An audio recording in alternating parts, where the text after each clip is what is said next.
नमस्ते। आज की क्लास में हम सबका स्वागत है। कभी ये सोचा है कि हमारी धरती पर सुबह सूरज के निकलते ही गर्मी कैसे हो जाती है और फिर रात होते ही थोड़ी ठंडक क्यों महसूस होती है? आज हम इन्हीं दिलचस्प सवालों के जवाब ढूंढेंगे, वो भी एकदम आसान भाषा में। तो ये रहा हमारे आज के सफर का रास्ता। हम एक एक करके इन सभी बातों को समझेंगे और यकीन मानिए सब कुछ एकदम साफ हो जाएगा। तो क्या हम सब तैयार हैं? चलिए शुरू करते हैं। तो सबसे पहला और सबसे जरूरी सवाल, हमारी पृथ्वी पर ये जो भी एनर्जी है जिससे पेड़ पौधे बड़े होते हैं, मौसम बदलते हैं, ये सब आती कहाँ से है? जरा सोचिए तो। इसका जवाब है हमारा अपना तारा यानी सूरज। जी हाँ, हमारी पृथ्वी को अपनी लगभग सारी की सारी ऊर्जा सूरज से ही मिलती है। ठीक है, तो अब हमें ये तो पता चल गया कि सारी एनर्जी सूरज से आती है, पर इस एनर्जी का कोई खास नाम भी तो होगा ना, है ना? चलिए जानते हैं। सूरज से पृथ्वी तक आने वाली इस एनर्जी को एक बहुत ही अच्छा सा नाम दिया गया है, सूर्यातप।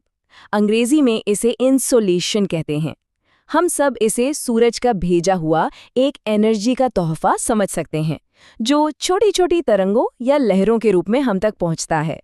अब एक मजेदार बात बताता हूँ। क्या किसी को पता है कि हमारी पृथ्वी सूरज से हमेशा एक ही दूरी पर नहीं रहती? 3 जनवरी को ये सूरज के सबसे पास होती है, जिसे उपसौर कहते हैं। तब हमें थोड़ी ज्यादा एनर्जी मिलती है। और 4 जुलाई को ये सबसे दूर होती है, जिसे अपसौर कहते हैं। पर हाँ, एक बात याद रखना, हमारे यहाँ जो गर्मी सर्दी के मौसम होते हैं ना, वो इस दूरी की वजह से नहीं होते। उसके पीछे कुछ और कारण है।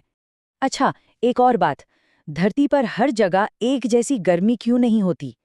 कहीं जैसे कि नॉर्थ पोल पर तो सिर्फ बर्फ ही बर्फ है, और कहीं जैसे कि भूमध्य रेखा के पास बहुत ज्यादा गर्मी पड़ती है।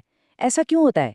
देखिए, इसके पीछे कुछ मुख्य कारण हैं, जैसे कि पृथ्वी का घूमना, दिन कितना लंबा है या फिर आसमान कितना साफ है। लेकिन इन सब में से एक कारण है जो सबसे ज्यादा जरूरी है, और वो कारण है सूरज की किरणों का एंगल। चलिए इसे एक टॉर्च के उदाहरण से समझते हैं। जब हम टॉर्च की लाइट एकदम सीधी दीवार पर डालते हैं तो एक छोटा और बहुत चमकदार गोला बनता है ना? पर जैसे ही हम टॉर्च को तिरछा करते हैं, वही रोशनी एक बड़े हिस्से में फैल जाती है और उसकी चमक कम हो जाती है। सूरज की किरणों के साथ भी बिल्कुल ऐसा ही होता है। भूमध्य रेखा पर किरणें सीधी पड़ती हैं, इसलिए वहां ज्यादा गर्मी होती है, और ध्रुवों पर तिरछी होकर फैल जाती हैं, इसलिए वहां ठंड होती है। बात समझ आई? अब मैं आपको एक राज की बात बताने वाला हूँ। हम सबको अक्सर यही लगता है कि हमारे चारों तरफ जो हवा है वो सीधे सूरज की किरणों से गर्म हो जाती होगी, पर असल में कहानी थोड़ी सी अलग है।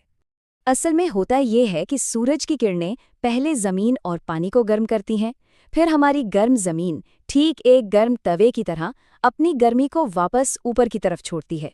इसी गर्मी से हमारे आसपास की हवा नीचे से ऊपर की तरफ गर्म होती है, और जमीन से निकलने वाली इसी गर्मी को कहते हैं पार्थिव विकिरण। अब ये गर्मी फैलती कैसे है? इसके 3 पक्के दोस्त हैं। पहला है चालन, यानी जब हवा गर्म जमीन को छूकर खुद गर्म हो जाए। दूसरा है संवहन, यानी जब गर्म हवा हल्की होकर ऊपर उठने लगे, जैसे पानी उबालते वक्त भाप ऊपर उठती है।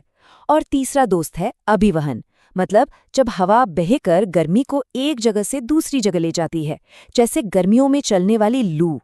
तो पृथ्वी सूरज से गर्मी लेती है और फिर गर्मी छोड़ती भी है, और इस लेने देने में एक कमाल का बैलेंस बना हुआ है। इसे समझने के लिए चलिए पृथ्वी का हीट बजट देखते हैं। इसका मतलब बहुत ही सीधा साधा है। हमारी पृथ्वी एक बहुत समझदार मैनेजर की तरह काम करती है। वो सूरज से जितनी भी एनर्जी लेती है, ठीक उतनी ही एनर्जी वापस अंतरिक्ष में भेज देती है, ना एक ज्यादा ना एक कम। इसी कमाल के बैलेंस की वजह से पृथ्वी का औसत तापमान बना रहता है और हम सब यहाँ आराम से रह पाते हैं। चलिए इस बजट को और भी आसान बनाते हैं। मान लीजिए कि सूरज ने पृथ्वी को 100 यूनिट एनर्जी भेजी। अब देखते हैं इन 100 यूनिट्स का होता क्या क्या है। देखिए, इन 100 यूनिट्स में से 35 यूनिट्स तो बादलों और बर्फ से टकराकर सीधे वापस स्पेस में चली जाती हैं, बिना जमीन को गर्म किए।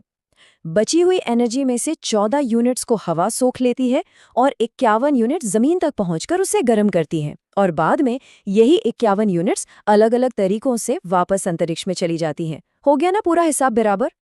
अब जब हमने ये सारा हिसाब किताब समझ लिया है तो चलिए अपने अगले पड़ाव पर चलते हैं और देखते हैं कि पूरी दुनिया में तापमान आखिर बटा हुआ कैसे है। इन मैप्स में ये जो टेढ़ी मेढ़ी लाइनें दिख रही हैं ना, इन्हें समताप रेखाएं कहते हैं। ये उन सभी जगहों को जोड़ती हैं जहां तापमान एक जैसा होता है। अब जरा ध्यान से देखिए, जमीन के ऊपर ये लाइनें ज्यादा मुड़ी हुई हैं, पर समुद्र के ऊपर लगभग सीधी सी हैं। ऐसा क्यों है भला? ऐसा इसलिए है क्योंकि जमीन पानी के मुकाबले बहुत जल्दी गर्म भी हो जाती है और बहुत जल्दी ठंडी भी। कभी समुद्र किनारे गए हैं? गर्मियों में रेत कितनी गर्म होती है, पर पानी फिर भी ठंडा लगता है ना? बस यही कारण है कि जहां जमीन ज्यादा है वहां तापमान की लाइनें ज्यादा मुड़ी तुड़ी दिखाई देती हैं। तो हमारा आज का ये सफर लगभग पूरा हो गया है। चलिए एक बार फटाफट दोहरा लेते हैं कि आज हमने कौन कौन सी जरूरी बातें सीखी। पहली बात, पृथ्वी की सारी एनर्जी का सोर्स सूरज है और इसे सूर्यातप कहते हैं।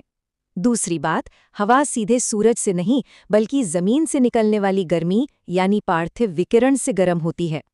तीसरी बात, गर्मी फैलाने वाले 3 दोस्त हैं, चालन, संवहन और अभिवहन।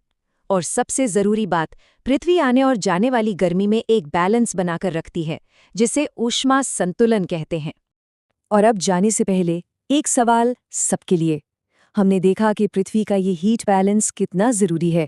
जरा सोचिए, अगर किसी भी वजह से ये बैलेंस बिगड़ जाए, मतलब अगर पृथ्वी गर्मी ज्यादा लेने लगे और वापस कम भेज पाए, तो क्या होगा? इस सवाल पर जरूर सोचिएगा। अगली बार मिलेंगे